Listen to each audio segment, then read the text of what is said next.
There was certainly a homosexuality angle to all of this. If you actually watch the footage, it was a degenerate feast. If you've been following the Synod of Synodality, then you know that the inclusion of homosexuals in the life of the church is something they're going to be discussing. That, I'm almost certain, had to play a big thing in this, because you can't have the Pope publicly condemn a display of homosexual culture, basically, and then a year later signing some document that maybe softens the church's language at the very least on what the church says on these things. Big news over the weekend. The Vatican has finally come out and made a statement against the atrocities, the blasphemies, the sacrilege of the opening ceremony at the Olympics in Paris. Kind of a day late and a dollar short. It was like over a week ago now.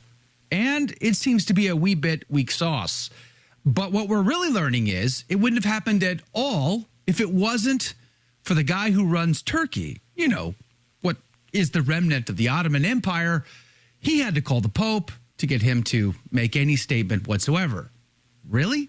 Like, what's up with that? We're going to have that conversation today with Dr. Anthony Stine from Return to Tradition. By the way, my name is Joe McLean. I host a radio program called A Catholic Take, where we look at the world through a Catholic lens.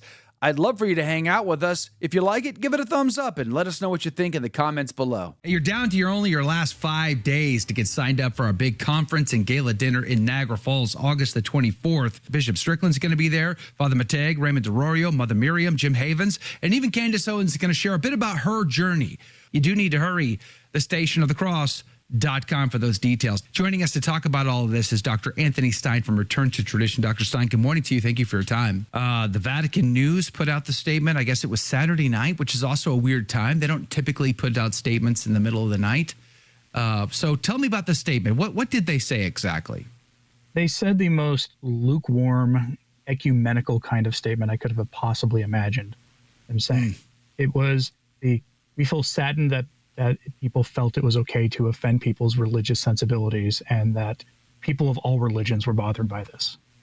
Instead of there is respect due to Almighty God and that perhaps we shouldn't mock the most sacred points in the history of our Lord's earthly mission. Bishop Robert Barron, whom we've been critical of in the past, Bishop Robert Barron was spot on in this regard. He was far more pointed. He was far more critical and far more not putting up with it than what we're seeing out of the Vatican. What does that tell us? That even the most sort of moderate of American bishops, like Bishop Barron, is pretty moderate on the grand scale of the ecclesiastical hierarchy, is still far more oriented towards the faith than, frankly, what looks like is coming out of Rome. How hard is it for them to say, Christ is king, he is God, and is deserving of some respect? You don't have to invoke the feelings of the laity in this. You don't. Maybe if you want to, you can make something about how it's just in bad taste to attack people's religion on the world stage like that. But these people who did this knew what they were doing. Remember, they tried to tell us this wasn't actually a mocking of the Last Supper. But, if you actually read things written by people who know a thing about art history, they'll tell you that this was actually painted by a Dutch painter back in the 17th century, specifically to mock the Last Supper. It was specifically making fun of Da Vinci's painting. And I would not be that surprised if these organizers didn't know that that's what that painting's purpose was. But I'm going to err on the side of they knew exactly what they were doing, and they just didn't think that there would be enough of an outcry for anybody to care. In some ways, this reminds me of the rather spooky, 2012 London Games opening, where they had their tribute to the NHS, and it included the Grim Reaper, dancing around. Yes. Like, why are you tributing your health system that's supposed to keep people alive by having death there? Right? Yeah. So bizarre. Sometimes the cultural elites are so out of touch with reality that they think that really terrible ideas that they think are actually really cool, but they tend to alienate the people they're trying to reach out to. And the point with the result being that until this year, the Olympic ratings have been down a lot year after year after year. It was sort of like the Academy Awards. It's just that this is the first Olympic Games since the pandemic was completely past. In 2022, there were still pandemic restrictions during the Winter Olympics. And in 2020, they couldn't play those till 2021 because of the pandemic. So I think people I've almost forgotten what the Olympics were like. And then they turned this on. Now, for those wondering, the 2028 Summer Olympics are in Los Angeles. And I don't know what Kamala Harris has said about this, but I know that Donald Trump has stepped forward and said, not on his watch if he's president. So just throw that one out there, that this is even becoming a political issue. Why do you suspect the Vatican, Pope Francis himself, was silent for 8-9 days? Well, the Olympics are probably the oldest running program of globalism. It's where relatively normal people come together to entertain people. It's where they get the entire world to watch. One defender of the ceremony from a Catholic media outlet, I think it was the National Catholic Reporter or America Magazine, one of them said that this has done more to instill world unity, the Olympics has, than the UN could ever possibly dream of doing.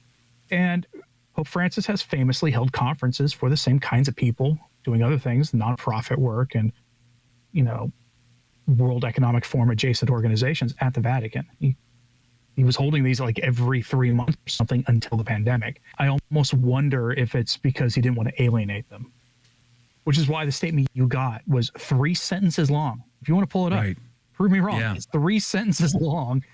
I've got it. And it is the most ecumenical, non-offensive thing possible. Yeah, let me read this real quick. I'll read it. I'll quote it entirely just so it's on the record here. Quote, "The Holy See was saddened by certain scenes during the opening ceremony of the Paris Olympic Games." The statement reads and goes on, "and can only join the voices that have been raised in recent days to deplore the offense caused to many Christians and believers of other religions," closed quote. It goes on. The statement continues, at a prestigious event where the whole world, I love that, at a prestigious event.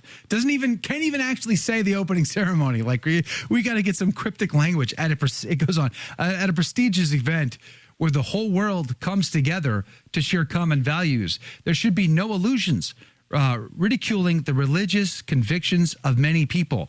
Yes, many Christian people. This is the Last Supper we're talking about here. I don't think the Buddhists care all that much about that. This reminds me of Google and certain political figures referring to Easter worshipers. Right. It's the same kind of dodging of calling people Christians or Catholics. It's bizarre. I expect better even from this Vatican. I'm not exactly a fan of the people running the church these days, but I expect better at least from them. Yeah. You've been reporting on the letter from the 24 bishops or whatever, and there's a lot of bishops from across the internal church divide signing that letter. That's a much better statement.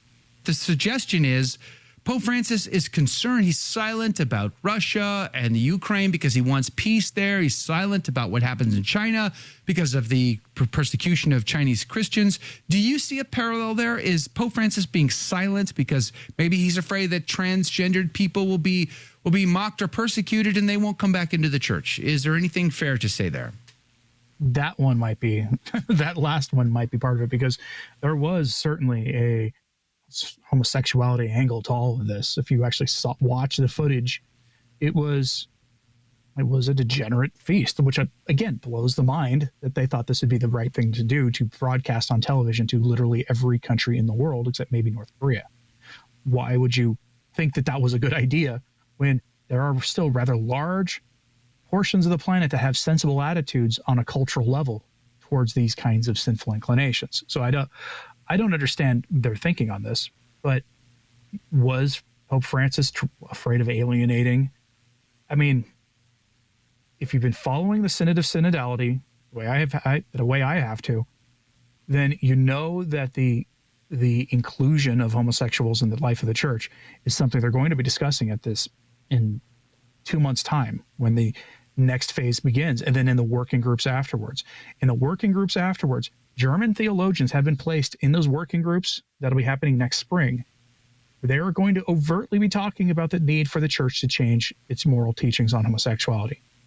Wow. That I'm almost certain had to play a big thing in this, because you can't have the Pope publicly condemn a display of homosexual culture, basically, like that, and then a year later signing some document that maybe softens the church's language at the very least on what the church says on these things.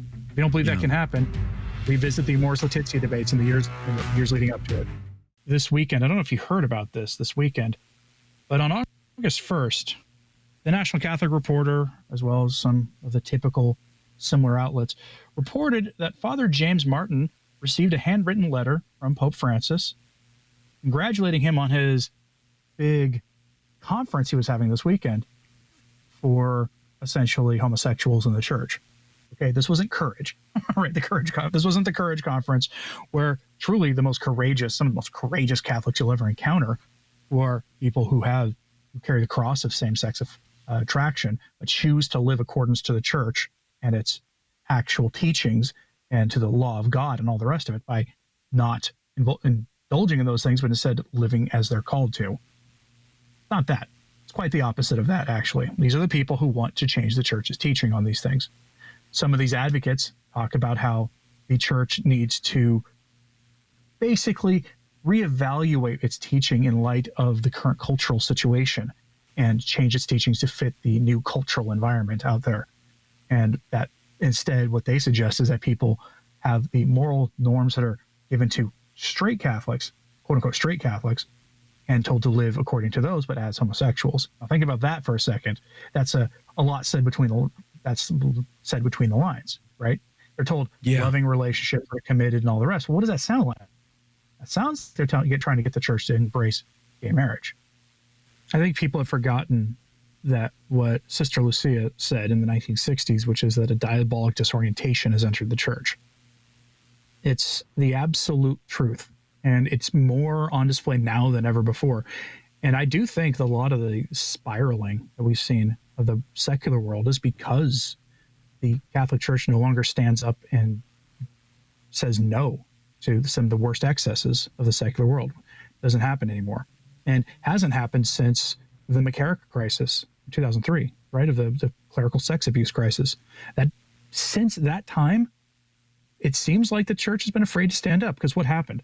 4 years later, 4 years later, after 2003, Pope Benedict tried to stand up in his famous Regensburg address, talk about some really tough things going on at the time, and he was completely shredded by everybody. It's as if the church lost its moral authority at the time because of its allowing of homosexuals into the priesthood. Because when you look at those numbers, see that it wasn't small children they were touching for the most part. It was teenagers, and there were men, young men being touched by older men.